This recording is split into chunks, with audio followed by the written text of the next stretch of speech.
দৃশ্যটি বগুড়া জেলার শেরপুর উপজেলার এই বথুয়াবাড়ি ব্রিজের নিকট। এখানে আজকে একটি মোবাইল কোর্ট পরিচালনা হলো এবং এখানে লক্ষাধিক টাকার এই সকল অবৈধ জাল জব্দ করে সেখানে আগুন লাগিয়ে দেওয়া হয়েছে। আমরা শুনবো এই মৎস্য অফিসার কর্মকর্তা থেকে যে তিনি কেন এই অভিযানটা পরিচালনা করেছিলেন এবং এখান থেকে আসলে জনগণ কিভাবে উপকৃত হতে পারে। আমি শারমিন আক্তার সিনিয়র উপজেলা মৎস্য কর্মকর্তা হিসেবে কর্মরত আছি শেরপুরে।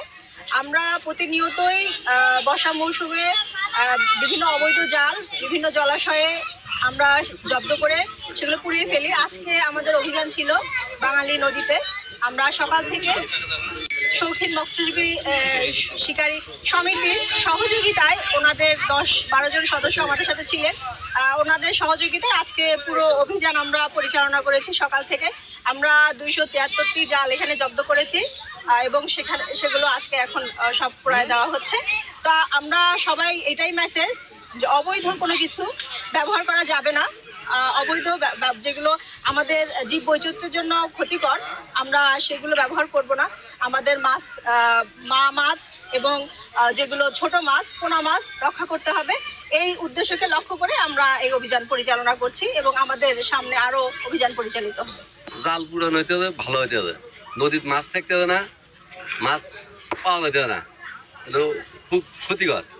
জালগুলো পুরান ভালো হয়েছে, মাছ থাকতে হবে না নদী যেহেতু বহিরাগত জায়গা সবারই সমান অধিকার, সেই ক্ষেত্রে থেকে আমার মনে হয় খুব ভালো হয়েছে। যে এই জাল যেখানে মনে করেন যে উৎপাদন করে বিক্রি হয়, যে জায়গা সাধারণ লোকজন যারা কিনে নিয়ে এসে সে জায়গায় বন্ধ করা উচিত।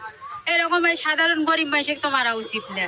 এটা যদি তৈরি না হয় তাহলে তো আর মানুষ কিনবে না, তৈরি হলে তো কিনবো, এরা যে কোনো লোকই কিনবো, লোক মানুষের লোক। যখন এগুলা বেচা কিনি করবো করবো তখন লোভ হবো। যতই আপনারা পড়েন ধরেন 2-4-6 মাস তারপরে আবার কিনবো, আবার করবো। তাহলে এটা যে জায়গায় মেয়ে নেওয়া হয় সেই জায়গা বন্ধ করা রাখবো।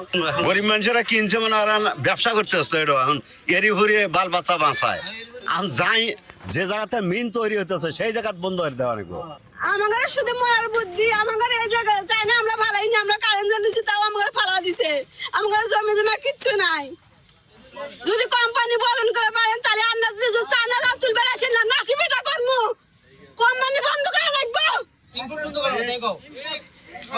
যদি কোম্পানি না বন্ধ করে পুলিশ কে ওই ব্যারিস্টারকে ব্যাগ জ্বলে মধ্যে জাপামু। নিষিদ্ধ ঘোষিত এই কারেন্ট জালগুলো পুড়িয়ে জেলেদের ক্ষতি নয়, তাদের দাবি যে আমদানি যেন বন্ধ করে দেওয়া হয়।